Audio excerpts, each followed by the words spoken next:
Oke, kita mulai dulu dari sistem kita ke kereta dulu ya. Sistem kereta kan nanti ada sistem bus dan mungkin ada ferry juga ya. Nah, kita ke kereta dulu. Jadi kita fokus dengan sampel di kota yang paling sering dikunjungi, yaitu Tokyo. Jadi pertama kali kita nyampe di bandara itu sebenarnya secara garis besar itu ada dua perusahaan kereta api besar di Jepang. Satu JR, yang satu Metro. Jadi mereka masing-masing punya stasiunnya sendiri dan punya mapnya sendiri. Nah, masing-masing juga punya kelebihan dan kekurangan. Nah, JR ini adalah dulu perusahaan kereta api yang dimiliki oleh negara, kemudian dijual dan dibeli oleh swasta. Nah, JR ini jaringannya lebih luas ya. Dia menghubungkan di dalam kota dan luar kota. Jadi di Tokyo juga punya jaringan yang luas, terus kemudian juga di kota-kota lain penghubungnya itu juga luas. Dan biasanya orang kalau naik kereta ke kota lain dari Tokyo selalu menggunakan stasiun-stasiunnya JR. Nah, sementara Metro itu juga dia swasta dan dia punya jaringan yang sendiri. Ke stasiun mereka nggak bersinggungan, walaupun ada beberapa stasiun yang berdempetan dan punya akses jalur yang bisa dimasukin ke keduanya. Kita turun, ada beberapa stasiun yang kita turun di JR, terus kemudian dia bisa langsung pindah ke Metro. Seperti itu. Beda lambang, jadi nanti di setiap stasiun itu akan kelihatan ini stasiun JR atau stasiun Metro itu dari lambangnya. Kalau lambangnya Metro kan seperti lambang mahkota ya, mahkota gitu. Itu M dari M dan namanya Metro. Terus kemudian yang JR itu dari J dan R, nanti ada kelihatan. Nah, masing-masing punya keunggulan dan punya kelemahan juga. Nah, saran saya kan tergantung tipe perjalanan kita ya. Saya ambil contoh aja, kalau kalian memang waktunya nggak banyak dan hanya di Tokyo saja itu Metro itu menawarkan kemudahan untuk ada fasilitas.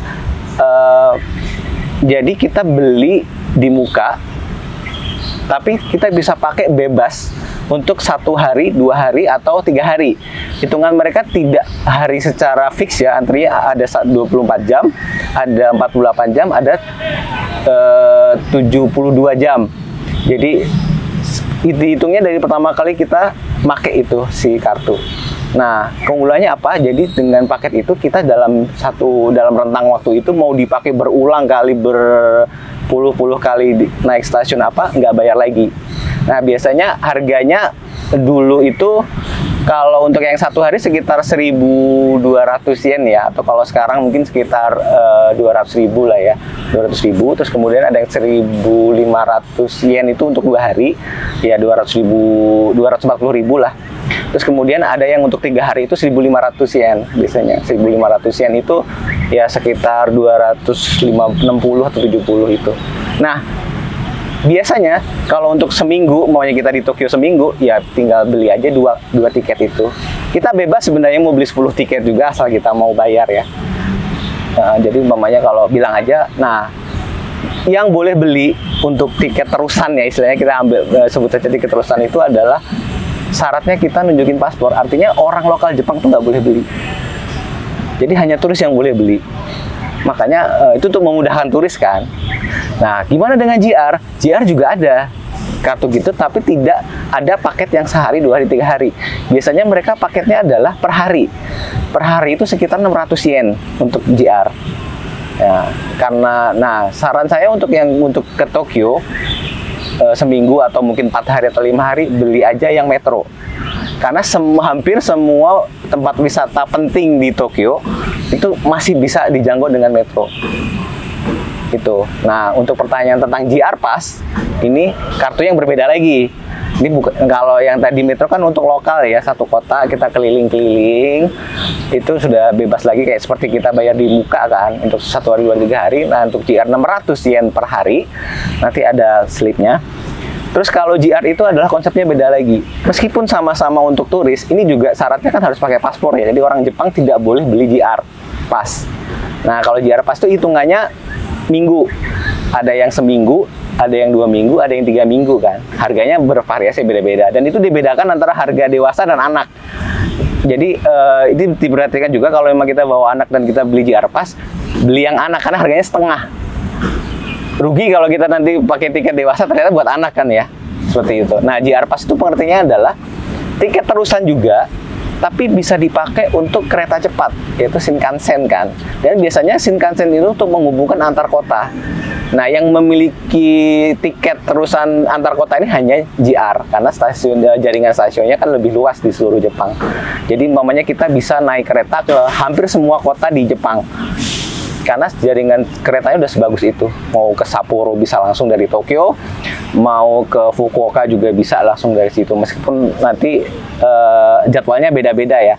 Dan naiknya pun hanya di stasiun besar ya, kalau di Tokyo ya, bisa di Tokyo Station dan lain-lain. Jadi intinya kita bayar bisa milih per minggu, per 2 minggu, atau per 3 minggu. Nah, dengan kartu itu kita bebas untuk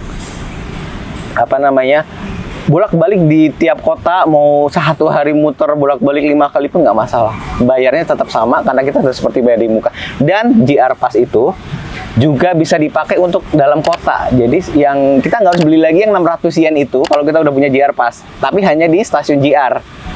Jadi setelah JR tuh bisa untuk antar kota, bisa untuk dalam kota. Nah, jadi tinggal ditunjukin aja terus kita masuk. Gitu. Nah, itu secara umum JR sama metro. Nah, itu untuk Tokyo ya. Kalau kota lain, ada beberapa kota yang memang tidak punya sistem subway, kereta bawah tanah. Nah, dan biasanya di kota-kota lain itu JR tidak dominan juga, karena ada juga perusahaan-perusahaan kereta api lain kecil yang punya stasiun juga. Kalau di Kyoto tuh mungkin ada Hankyu, ada Keikyu, banyak, ada sekitar 10 kalau nggak salah di Kyoto itu. Dan itu masing-masing punya rel-relnya sendiri kan, punya rel-relnya sendiri. Jadi kita harus spesifik di kota apa dan sistemnya itu akan beda-beda. Tapi kalau kita ngomongin Tokyo ya seperti tadi yang dijelasin ya.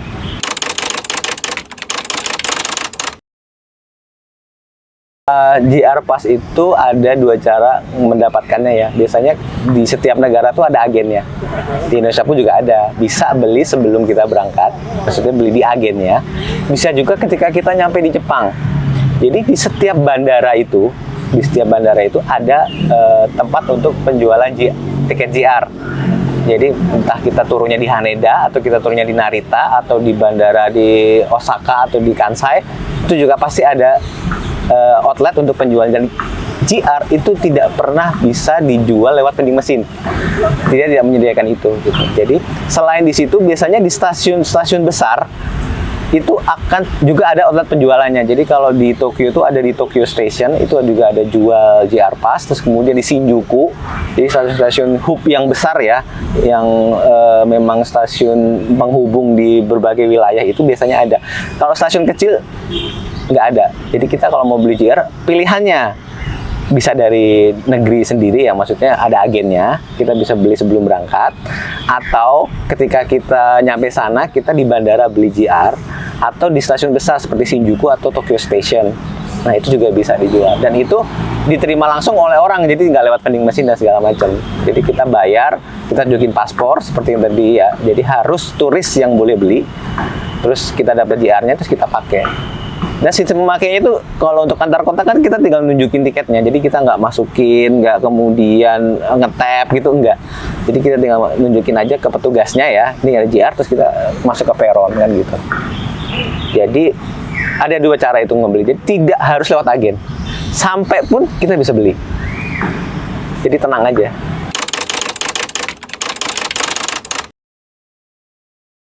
Nah, untuk yang metro itu bentuknya kartu tipis yang sistemnya kan kalau jadi kartu tipis ini kan di Jepang tuh ada 2, ada yang sistem tap, ada yang sistem masukin.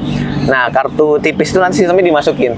Jadi itu pertama kali kita masukin terus pintunya ngebuka, terus kita keluar, dia kartunya akan keluar di ujung yang sebelah sana. Jadi kita masukin, dia akan keluar lagi. Nah, kenapa harus dimasukin? Ketika kita masukin pertama, akan tercatat tanggal dan jam kita pertama masukin sebagai acuan untuk 24 jam, 48 jam, atau 72 jam kan. Jadi kita masukin, terus pintunya buka, nanti kita ambil lagi di sana, dia akan keluar lagi. Nah, sistem yang metro itu seperti itu. Nah, jadi kita terus, nanti lagi kalau kita udah kecatat ini, terus kita mau naik metro yang lagi, ya tinggal masukin, dia akan keluar lagi. Tapi udah nggak nyatat lagi, karena yang pertama udah kecatat. Nah, sementara kan kalau mau ketengan ya, istilahnya ketengan, itu kita juga bisa beli secara umum tuh namanya IC card ya. IC card, mungkin kalau di bahasa-bahasa di internet orang bilangnya itu Suica atau Pasmo itu. Jadi seperti kartu, kalau di kita flash card ya. seperti kartu-kartu tap kita naik MRT atau naik KRL itu seperti itu. Jadi bisa juga. Nah, itu sistemnya tap, memang benar. Tapi kalau yang kita beli tiket harian 24 jam 48 72 itu sistemnya dimasukin. Jadi nggak di tap. Kayak gitu.